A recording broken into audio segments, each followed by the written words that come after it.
Oke,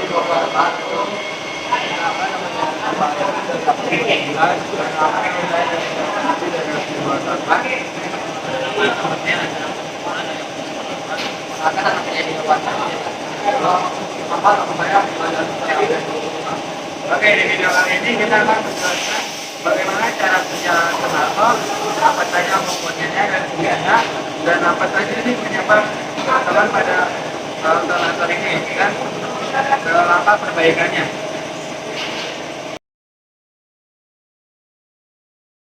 Kali ini saya akan menjelaskan apa itu alternator. Alat atau komponen dalam mobil sebagai pembangkit listrik dalam setiap kendaraan bermotor, termasuk mobil. Hal ini karena listrik merupakan komponen penting kendaraan sebagai pembangkit komponen lainnya. Komponen yang membutuhkan listrik ini misalnya seperti lampu, AC mobil, dan wiper. Untuk menjadikan komponen-komponen itu bisa berfungsi sebagaimana mestinya, dibutuhkan sebuah tenaga listrik. Hal tersebut dilakukan oleh sebuah alat yang bisa membangkitkan tenaga listrik, yaitu alternator. Cara kerja alternator sendiri yaitu menggunakan prinsip kerja elektromagnetik. Dengan prinsip ini, alternator bertugas menjaga komponen kelistrikan mobil agar tetap berfungsi dan punya aliran listrik yang cukup. Untuk cara kerja alternator sendiri adalah mengubah energi mekanik menjadi energi listrik dengan mengubah putaran mesin menjadi arus listrik melalui prinsip elektromagnetik. Alternator terhubung ke mesin mobil dengan tali kipas. Ketika mesin mobil berputar karena dihidupkan atau dinyalakan, tali tersebut akan memutar roda puli pada alternator. Nah, putaran itulah yang dimanfaatkan alternator untuk menghasilkan listrik. Lalu, arus listrik yang dihasilkan oleh stator lalu diatur oleh IC regulator supaya tegangannya tidak lebih dan dapat digunakan untuk mengisi listrik pada aki mobil.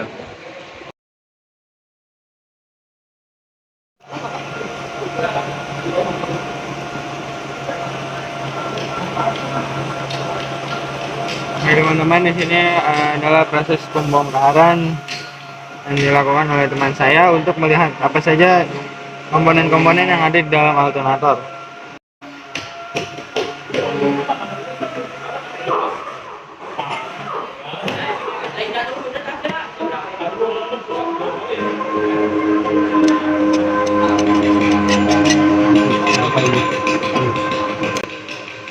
Oke, pada ini terdapat rectifier, terus IC regulator.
Saya akan menjelaskan komponen utama dari alternator. Yang pertama itu ada rotor menghasilkan gelombang elektromagnetik, lalu sterator menghasilkan arus bolak-balik, selanjutnya ada rectifier dioda mengarahkan arus, terus ada puli menerima putaran yang berasal dari tali kipas.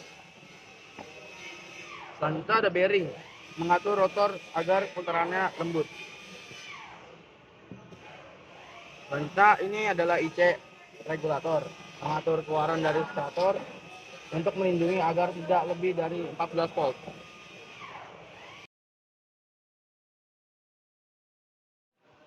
Pada kali ini saya akan menjelaskan kerusakan dari komponen alternator. Yang pertama ada rotor. Kerusakannya putusnya gulungan kawat. Rotor memiliki gulungan kawat tembaga yang dapat putus akibat panas berlebih atau kehausan. Penyebabnya dari overheating, panas berlebihan akibat penggunaan berlebihan atau ventilasi yang buruk. Yang kedua ada stator. Kerusakannya short circuit. Hubungan pendek di dalam gulungan stator dapat terjadi akibat isolasi yang rusak. Penyebabnya dari overload, arus listrik yang berlebihan melewati stator. Yang ketiga ada receiver atau dioda. Kerusakannya dioda terbakar atau rusak. Dioda pada receiver bisa terbakar atau mengalami kerusakan. Penyebabnya arus yang terlalu besar dapat merusak dioda. Yang keempat ada puli. Kerusakannya puli bisa aus atau retak atau bahkan bisa lepas dari porosnya. Penyebabnya puli secara waktu akan aus seiring dengan berjalannya waktu.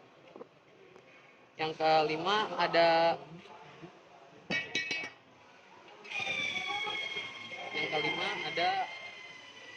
bearing. Kerusakannya kausan atau kerusakan pada bearing. Bearing bisa aus, berkarat atau pecah, menyebabkan gesekan berlebih. Penyebab kurangnya pelumasan, pelumas yang tidak cukup atau pelumas yang tidak terkontaminasi. Yang keenam ada IC regulator. Kerusakan tegangan yang buruk. IC regulator gagal mengatur tegangan dengan benar, menyebabkan overvolte atau overvolte. Penyebabnya overheating, panas berlebih dapat merusak IC regulator.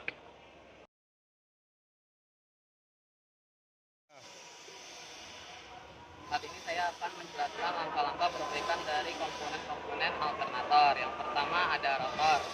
Perbaikannya penggantian gulungan kawat. Jika gulungan rotor putus, gulungan baru dapat dipasang. Yang kedua ada stator. Perbaikannya yaitu rewinding. Jika gulungan stator terbakar atau short circuit, stator perlu digabung ulang oleh teknisi pengisulis. Yang ketiga ada perbaikannya yaitu penggantian dioda. Jika dioda rusak, ganti dioda yang rusak. Penggantian mode receiver yang rusak biasanya diganti secara keseluruhan. Yang kelima ada pulai. Perbaikannya yaitu pulai yang rusak atau aus harus diganti. Yang kelima ada bearing. Perbaikannya itu penggantian bearing. Bearing yang rusak atau aus perlu diganti. Yang keenam ada IC regulator. Perbaikannya itu penggantian IC regulator. Regulator yang rusak harus diganti.